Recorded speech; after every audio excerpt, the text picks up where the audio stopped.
तुमचा भाऊ मावशीच्या घरी तर पोचून गेलेला होता. मावशीची मुलगी डायरेक्ट श्रीखंडाचे कागद चाटायला लागली होती. तर काय विषय पब्लिक जय श्रीराम, मी आहे तेजस सोनवणे. स्वागत आहे आपल्या नवीन अशा ब्लॉगमध्ये. आज सकाळी सर्वात आधी पाणीचे मोटर चालू करून घेतले. त्यानंतर तुमचा भाऊ निघाला होता मनमाडकडे, कारण की तुमच्या भावाला मावशीच्या घरी जायचं होतं. पण तेवढ्यात आपला दुर्गेश भाई पण रोडने भेटून गेला आणि त्याच्या गाडीचं पेट्रोल संपून गेलेलं होतं.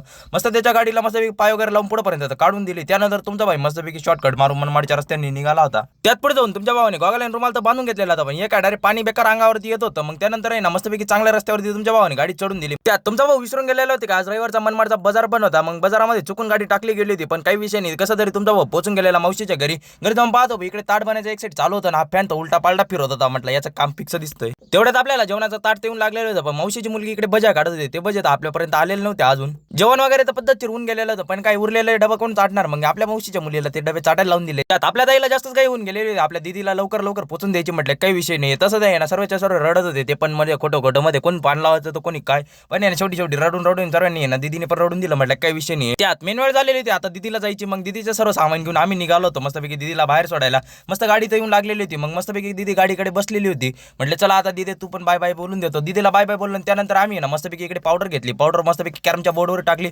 मस्तपैकी कॅरम वगैरे खेळायला लागलेलं होतं. पण सर्वांनी जिंकायला लागले. मला तर काही येत नव्हतं कॅरम. मी तर खेळतो. तर तुम्ही फॉलो करून चला. जय महाराष्ट्र.